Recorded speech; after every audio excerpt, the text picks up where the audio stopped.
मन की मन ही मांझ रही, कहिए जाए कौन पे ऊधो नाही परत कही।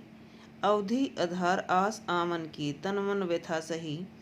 अब इन जोग संदेश ने सुनी सुनी, विरहनी विरह दही। चाहती हुती गुहारी जीत तय ही, उत तय धार बही। सूरदास अब धीर धरी क्यों, मर ज्यादा न लही।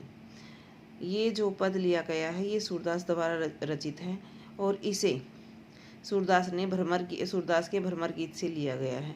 जब श्री कृष्ण गोपियों को छोड़कर मथुरा चले जाते हैं और वहाँ से उद्धव को अपना संदेश देकर भेजते हैं, तो उन दोनों के बीच में जो वार्तालाप होता है उसका यहाँ वर्णन किया गया है।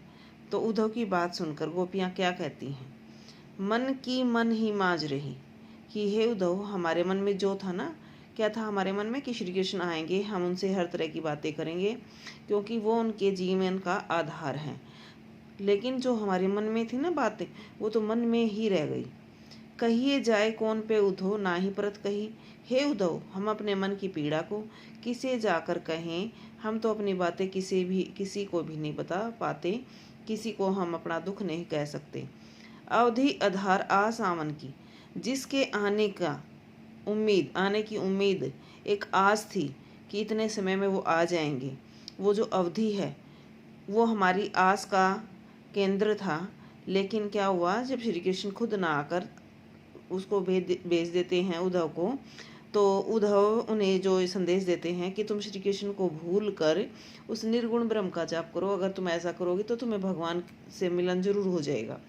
तब जैसे गोपियाँ कहती हैं कि उनकी जो अवधि थी, समय था, हमारी एक उम्मीद थी, तन मन व्यथा सही, जिसके आने की उम्मीद में हमारे तन ने मन ने एक पीड़ा सही है।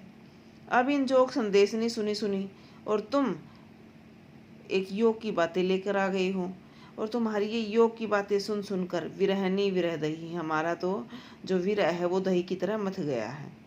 चाहती हुती गुहारी जीतते, हम जहाँ अपने दुख को बताना चाहते थे, जहाँ हम गुहार लगाना चाहते थे, उठते दार वही, लेकिन उन्होंने ही योग का संदेश देकर आपको भेज दिया।